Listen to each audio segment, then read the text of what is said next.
Fala aí, quem está falando aqui é o Daniel. Hoje eu vou estar resolvendo com vocês a questão 51, do capítulo 6 do livro de Resistência e Materiais, Hibbeler, 7ª edição. Então, bora lá? E para começar, vamos ler o enunciado e entender do que se trata o problema. A peça de máquina feita de alumínio está sujeita a um momento M igual a 75 N por metro. Determine a tensão de flexão criada nos pontos B, aqui em cima, e C, embaixo da seção transversal. Trace um rascunho dos resultados sobre um elemento de volume localizado em cada um desses pontos. E como podemos ver, teremos que achar a tensão de cada um desses pontos. E como sempre também, vamos ver a teoria antes de prosseguir. A começar pelo centroide, que nada mais é que o baricentro ou centro de gravidade. E podemos dizer que o centroide coincide com o centro de massa, quando o corpo distribui matéria simetricamente, ou também possui densidade uniforme. Beleza? Também podemos perceber que a coincidência do centro de massa com o centro de gravidade ocorre apenas quando o campo gravitacional exerce uma influência uniforme. Como vocês podem ver no desenho, o centroide se torna esse ponto aqui. E para calcular o centroide, nós temos a equação que é o somatório das áreas vezes a posição x do centro simétrico da área sobre o somatório das áreas. Esse x nada mais é que o ponto onde está o centro simétrico da figura geométrica. Como vocês podem ver aqui, é um retângulo que tem uma figura geométrica, né? Vocês podem ver, ele tem um centro, né? Que é aqui no meio mesmo, porque ele é simétrico, e nesse ponto tem uma distância até o referencial, no caso, o referencial sendo o chão, essa distância do chão até esse ponto aqui vai ser um determinado valor, que é esse x, beleza? Também precisamos lembrar do momento de inércia, que é uma medida da resistência que um objeto tem para mudar o seu estado de movimento de rotação. Em outras palavras, é a quantidade de energia que um objeto precisa para começar a girar ou parar de girar, que se dá também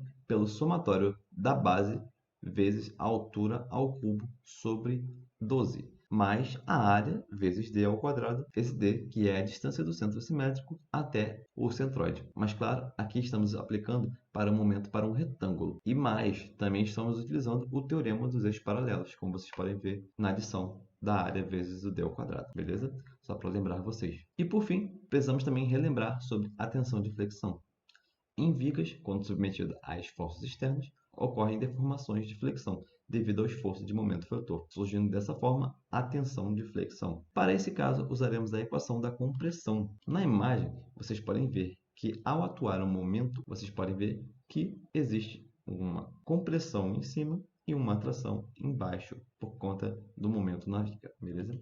E para achar a tensão de flexão, então, para esse caso, usaremos a equação para compressão e tração. A tensão de compressão se dá por menos o momento interno resultante dividido pelo momento de inércia vezes I vezes Y, que é a distância do ponto estudado. Nós também utilizaremos a tração, porém a tração nada mais é do que a mesma coisa, porém sem o sinal negativo, beleza? Então, entendida a teoria, vamos passar para a solução. E vamos começar pelo que é mais importante, que é o centroide. E sabemos que pela figura conseguimos encontrar a distância do centro geométrico e suas distâncias. Então, nós temos que o centroide é igual a 2 vezes, porque são dois retângulos, vezes 20, esse aqui que é a distância do centro de cada retângulo, que vocês podem ver que 40 milímetros é a altura. O centro desse retângulo nada mais é do que em 20 milímetros, como vocês podem ver aqui. Esse 20 aqui nada mais é do que o centro do retângulo, beleza? Vezes a área, que é 10, a base, vezes a altura, beleza? Mais a altura do centro do retângulo maior, que é 45, 40 mais 5 aqui, vezes a área, 80 que é a base, vezes 10 a altura, dividido pelo somatório das áreas, 2 vezes porque são dois retângulos pequenos, mais o retângulo maior, beleza? Então, resolvendo os parênteses e fazendo a multiplicação e também a divisão, nós encontramos que o centroide está na posição de 32,5 milímetros, beleza? Ela está bem aqui, como vocês podem ver, um pouco abaixo de 40 e um pouco acima de 20, tranquilo? E agora, como vocês podem ver no desenho, nós temos...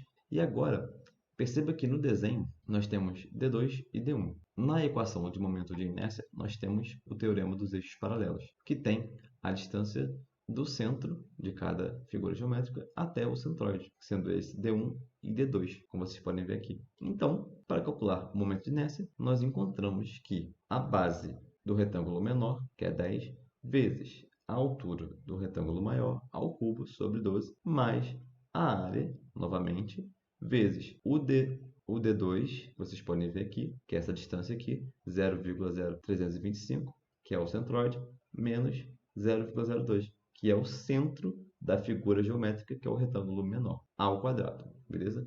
Mais essa equação do momento de inércia para o retângulo maior, beleza? Que é a base, 0,08, vezes 0,01, que é a altura ao cubo, sobre 12, mais a área vezes a distância D1 aqui, que é 0,045, novamente, é o centro geométrico da figura, menos o centroide ao quadrado, beleza?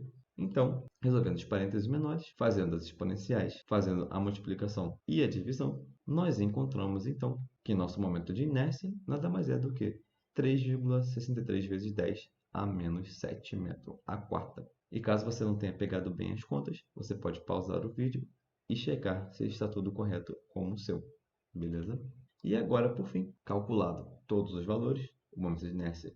E agora, por fim, tendo já o momento de inércia calculado, e também o momento flutor dado no enunciado, nós podemos calcular as tensões. Nós sabemos que tem a tensão de compressão em cima, beleza? Que é o ponto B, e a tensão de tração, que é aqui embaixo, que é o ponto C, beleza? Então, começando pela compressão, nós temos que a distância do centroide até o ponto B nada mais é do que C, que é 0,05 menos 0,0325. Como vocês podem ver, é essa distância aqui do centroide até o ponto B. Então, substituindo o C, que é o nosso Y, que é a distância aqui que nós estamos utilizando, na equação, substituindo também o momento e o momento de inércia, nós encontramos que a tensão de compressão no ponto B é igual a menos 3,61 megapascal. E também para a tração, que no caso é o ponto C, nós temos que o seu C, a distância C, é igual a 0,04, que vocês podem ver que é esse traço aqui vermelho, menos 0,0325, que é o centroide,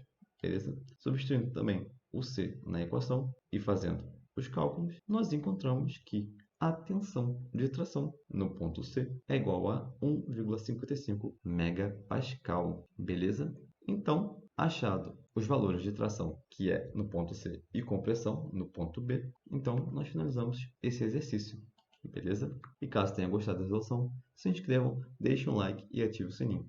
Caso precise tirar mais dúvidas, podem passar para mim abaixo. Então, até a próxima resolução. Valeu!